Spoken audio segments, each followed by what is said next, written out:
শ্ৰদ্ধাৰ অসমবাসী ৰাইজ, ভাৰতৰ ৮০ সংখ্যক স্বাধীনতা দিৱসৰ এই গৌৰৱোজ্জ্বল ক্ষণত ৰাষ্ট্ৰৰ লগতে অসমবাসীলৈ মোৰ আন্তৰিক শুভেচ্ছা আৰু অভিনন্দন জ্ঞাপন কৰিছোঁ।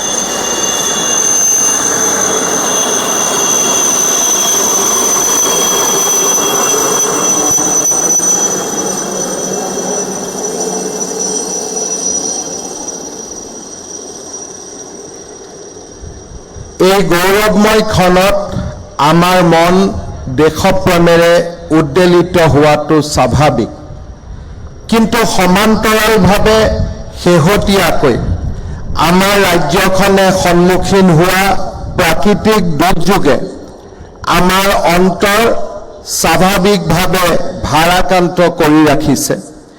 শেহতীয়াকৈ অহা প্ৰলয়ংকৰী বানৰ বিভীষিকাই আমাৰ বহু আপোনজনৰ জীৱন আৰু সপোন কাঢ়ি লৈ গ'ল। এই অপূৰণীয় ক্ষতিয়ে আমাক গভীৰভাৱে ব্যথিত কৰিছে। এই দুৰ্যোগত প্ৰাণ হেৰুওৱাসকলৰ প্ৰতি মই গভীৰ শ্ৰদ্ধাঞ্জলি জ্ঞাপন কৰাৰ লগতে যিসকল লোকে এই দুৰ্যোগত নিজৰ সৰ্বস্ব হেৰুৱালে তেওঁলোকৰ প্ৰতিও গভীৰ সমবেদনা আৰু সহমৰ্মিতা প্ৰকাশ কৰিছোঁ। স্বাধীনতা দিৱস আমাৰ বাবে ৰাষ্ট্ৰৰ উৎসৱ। তাৰ লগে লগে এয়া অগণন দেশপ্ৰেমীৰ ত্যাগ, তপস্যা, সাহস আৰু আত্মবলিদানক স্মৰণ কৰাৰ এক পবিত্ৰ উপলক্ষ।